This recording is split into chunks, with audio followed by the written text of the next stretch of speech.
Rockin' Royal, rockin' Navy, know y'all with me, let's get it, baby, Rockin' Royal, rockin' Navy, know you with me, let's get it, baby. Boys just came back from their mission, we going crazy. Kalani got no problems, you could call him Jay-Z. Best fans up in the nation since the 1980s. Strange staff, keep us working, yeah, we never lazy. Touchdown, Cougars, who they want now. Welcome back to another edition of the KSL.com Rock and Royal podcast. Another basketball edition of the program coming at you today. I'm Sean Walker, BYU beat writer for KSL.com. Coming at you live from, well, right now I'm in Salt Lake City. Just got back recently from the Cougars' 91-89 win over Wisconsin in the second round of the NCAA men's basketball tournament, clinching a spot for Kevin Young's sixth-seeded BYU program in their first Sweet 16 since Jimmer Fredette roamed those halls in 2011. Man, it's been a week. It's been a couple of weeks, really. It's been a couple of weeks for this BYU men's basketball team back in the Big Dance for the third time in 5 years, but winning a game, and now winning multiple games, but winning a game for the first time since 2012. And that win over VCU obviously was pretty crazy. I think a lot of BYU fans probably expected that, hoped for that, just kind of wanted this team to get through the first round as well as they could. And then that win over Wisconsin, officially an upset by the seed line, number 3 Wisconsin, number 6 BYU, sending BYU to Newark, New Jersey for the Sweet 16. They will match up against the Alabama Crimson Tide, number 2 seed in the East Regionals. Number 1 seed Duke is still alive in that region. They will play Arizona, another Big 12 program, in the other East Regional semifinal. Winners will meet in the Elite Eight on Saturday. So Thursday, Saturday regional, just like BYU is expected to be in. They don't play on Sundays, obviously. And it's going to be another tough one. Everybody at this point in the Sweet 16 of the NCAA men's basketball tournament is really tough. And that's especially true this year. No team is lower than a 10 seed. That would be 10 seeded Wisconsin Arkansas. That'd be 10 seeded Arkansas with the low seed. No team from outside of what many would call the Power Four conferences, the ACC, SEC, Big Ten, and Big 12, made the round of 16.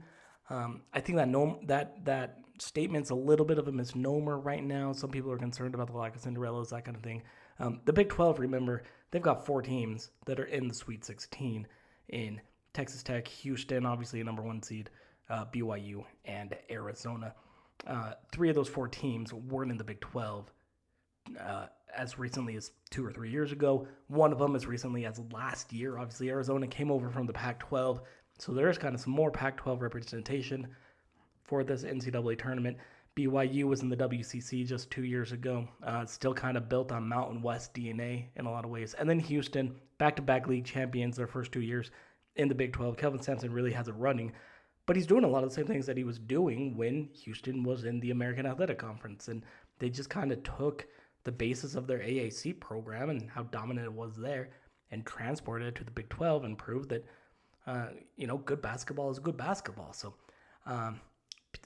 officially, yes, it's 4 conferences represented in the Sweet 16. I don't want to extrapolate too much from 1 year. I expect that number to be very different starting next year as investment and resources go up for this tournament and for basketball around the country.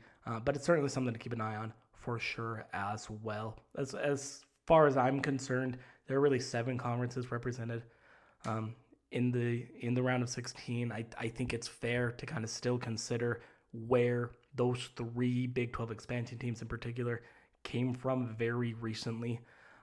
Yes, I know they are in the Big 12. It's a great move for the Big 12. Kudos to Brett Yormark, by the way, for adding those 3 teams and really the 8 teams that he's added in the last 2 years, him and former Commissioner Bob Bowlesby, I guess.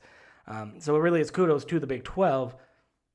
But again, I still think like I mentioned, there's some AAC DNA left over in Houston. There's some WCC DNA left over in BYU, especially with this current roster. There's certainly some Pac-12 DNA left over in this Arizona team led by Tommy Lloyd down there. So something to keep an eye on there for the future. But for now, for the present, BYU just ran roughshod over the Denver Regional, holding on, getting out to a big lead, a double-digit lead in the second half, and then holding off Wisconsin, late Wisconsin comeback, kind of doing the same thing against VCU in a lot of ways. And yes, I could spend this moment here talking about Richard Saunders, who's been awesome. He's averaged 19 points per game over the last, I think it's 7 games or 12 of the last 13, BYU's current winning run, if you will. But I also think Yegor Demon has been great. He flirted with a triple-double against the Badgers. 12 points, 8 rebounds, 8 assists on Saturday night. But Trevin Nell was also great. He had 14 against Wisconsin. Found his three-point shot really well. I thought Moet Mag was great, especially on defense. I mean, who's going to forget that kind of last final possession defensive play against Robert Tanji to really seal the win. Kibaketa has been great. Dallin Hall, I think, has been his usual very good stuff coming off of the bench. And remember, Dallin was one of those players that was on the floor for that final defensive possession. Kind of took out 2 guys in a lot of ways. It was Dallin, Kiba, Moet, Richie Saunders, who you're obviously probably never going to take off of the floor. And I think it was it's Trey Stewart. Trey Stewart, another all-defensive star for this BYU team that was on the floor as well. They're running really well with their 11-man rotation. Cannon Catchings made a return and contributed a couple of points from that injury that he had been held out with since March 1st. So it had been a couple of weeks for him. He's back in the game, kind of back in the run of things. And this team's depth is really what's been carrying them to the NCAA's round of 16. As well, I think it is certainly worth noting BYU's spot in that Denver regional. Yes, I know they were the 6th seed. Yes, I know Wisconsin was the 3 seed in their region. That should have been, just by seed line, that should have been the matchup through to the round of 16. But BYU fans really did an amazing job of just taking over Ball Arena in downtown Denver. You heard it a little bit coming in. The chants, BYU, BYU, BYU, just echoing throughout the home of the Denver Nuggets and the NHL's Colorado Avalanche as well. It was Marriott East. It really was. There were a couple players that actually mentioned the fan base several times, the energy it gave them, the excitement that it gave them. You saw it on the broadcast. You heard it live, whatever it was. At one point against Wisconsin, the Wisconsin band started up and they started playing the Badgers fight song during a media timeout, and BYU fans took over the arena just with chants, pure chants, no other music. The band wasn't playing at that point other than Wisconsin, and they just started chanting BYU, their BYU chant, completely drowned out the Wisconsin band. It was pretty wild. In the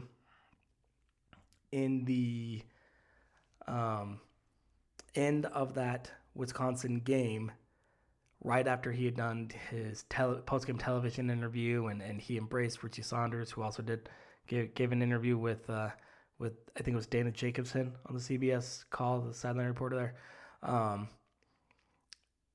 Kevin Young, Coach Young, actually ran over behind the courtside media seating where we were at, and he ran to give his wife a hug, and his oldest son was there in Denver. He embraced him for a minute. Before he could get there, he was mobbed by a handful of BYU fans that just grabbed him, screaming, yelling, shouting, congratulations. You could just tell it was such an exciting moment for all of these BYU fans that made the trek to Denver, for Coach Young in his first year, for his wife, for their children. It was a pretty cool moment to see. All Coach wanted to do was get to his wife and give her a hug and celebrate with his family a little bit. And there were just so many BYU fans that it took him a minute to get there before he finally did. And then he got back and made it into the locker room. Put together some questionable dance moves. Shout out Trevin Nell for sharing that a little bit. You can check some of BYU's social media for some of them. We got to work on those dance moves, Coach. We got to work on those dance moves. I'm not gonna lie. But they might get a couple of chances to practice some more. I think it'll be really interesting to see what BYU looks like now in a true neutral site game. I think in Newark. I don't think I'm speaking out of turn. They're probably not going to travel as many BYU fans to Newark, New Jersey for the Sweet 16 game as they had in Denver, Colorado. I'd love to be proven wrong. So go ahead, East Coast BYU fans, show up, show out, prove me wrong. Absolutely. I just think there's a smaller fan base back east than out west. And when you mix it with the ticket demands for an Alabama or a Duke or even in Arizona for that matter, I think it's going to be a little bit tougher for BYU to draw the type of crowd that they got to Ball Arena. If they can, man, I certainly love their shot. I certainly love their shot against the Crimson Tide led by Nate Oates. Great team, Grant Nelson, Mark Sears. Incredible talent. It's going to be really, really tough to pull this upset. If they can get the crowd behind them, I like BYU's chance that much more to advance to their first Elite Eight since Danny Ainge was leading the Cougar Cagers back in 1981. So before I go, before I left Denver, I wanted to make sure to chat for a couple of minutes with a guy who has been where this BYU team is going for the first time in over a decade now. Charles Abouo. He was the leading scorer on that 2012 team. One of the leading scorers on that 2012 team that won a first-round game, a first four game. That was the last win in the NCAA tournament before BYU won 2 this week. He played briefly with Jimmer Fredette on that 2011 team. He kind of knows what it takes to win. Also played professionally, mostly in Europe and some in the Middle East for about 12 or 13 years or so. And now he's getting his start coaching on Kevin Young's staff. He's a graduate assistant at his alma mater, former Logan High product, originally from Côte d'Ivoire in West Africa. He's starting his coaching career, and what a way it is to start right now. So I caught up with Charles actually in a pregame, a practice locker room setting. He barely even looked at me. He was cutting up some film of Wisconsin at the time and trying to get some video packages together. But he was nice enough to sit down with me. Shout out to Darnell Dixon for the Daily Herald, who you'll also hear there in the scrum a little bit. As we talked with Charles Abouo about this pretty incredible run that BYU basketball is on right now. It was cool. Yeah, it was definitely nostalgic. But it also feels like this is a unique experience too with this team. But just seeing the similarities with 2011, like just seeing how loud the fans were out there, and it's kind of like a home game. That just gives you a whole another level of energy and excitement to play. And I think we saw that yesterday. So that's the part I think that's most similar, is like just the energy in the building. And I think if we take advantage of that again tomorrow, it's going to be really good for us. Tell me again about your advanced degree, what you're working on. So I was accepted in the EMBA program. It's an MBA program, but it's a different program that's like every other weekend for people who are kind of like have a full-time job as well. So I was a little bit late to starting the program, so I'm just doing electives this year, and then next year will be that program. So depending on how things go, I'll have to see if I can make it work. But for now, that's the plan. What was your undergrad in? Exercise and wellness. All right, and then hopefully what you're looking at is getting into coaching in a different perspective, doing the grad assistant now, becoming an assistant, moving on up. That's kind of your goal. Yeah, for sure. That's definitely the vision, and so right now, even though it's a quick 2-year program, I'm just kind of focused on being able to step into that capacity as a coach and being able to do all things required to be in that position. So it takes a lot of work. I'm not there yet. These guys doing this, I've always had a lot of respect for coaches, but there's so many things you don't see.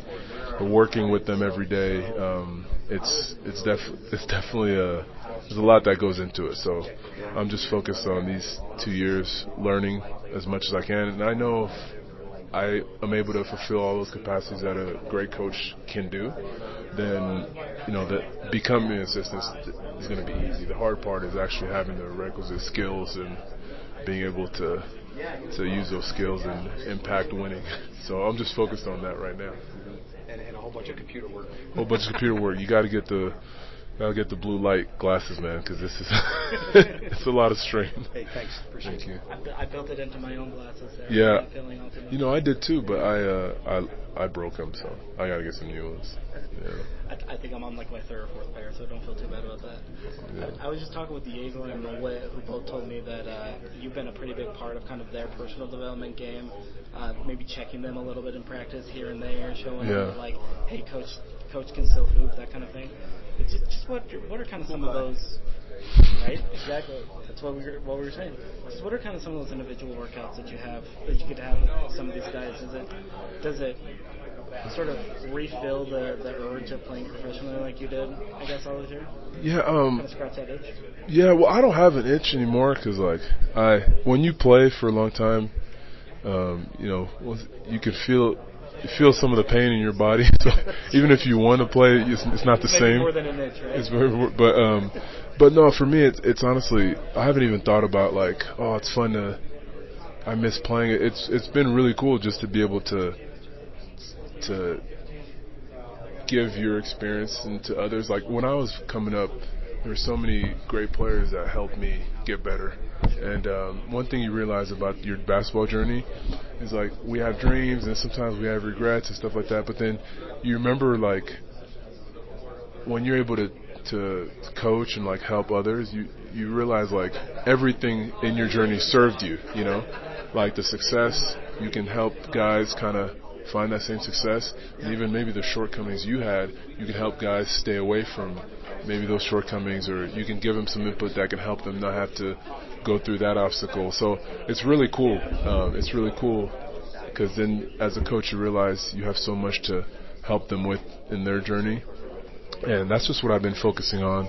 Every time they're trying to improve and get better, I just kind of tap into my experience and kind of help provide them, an opportunity to accelerate their development, whether that's playing defense or watching film, or sometimes they already have all the things. It's just reminding them of who they are. They're really good players and they just need to focus on their strengths. So it looks different on a daily basis, but it's fun to be able to just provide some support, No, absolutely. A little bit on that note, how does the feeling of success yesterday, you're on the bench with the rest of the GAs, the other assistants, all of that. How did that kind of feeling of success, winning a game in the NCAA tournament, compared to the last time BYU won when you were on the court and celebrating and kind of in that capacity, I guess?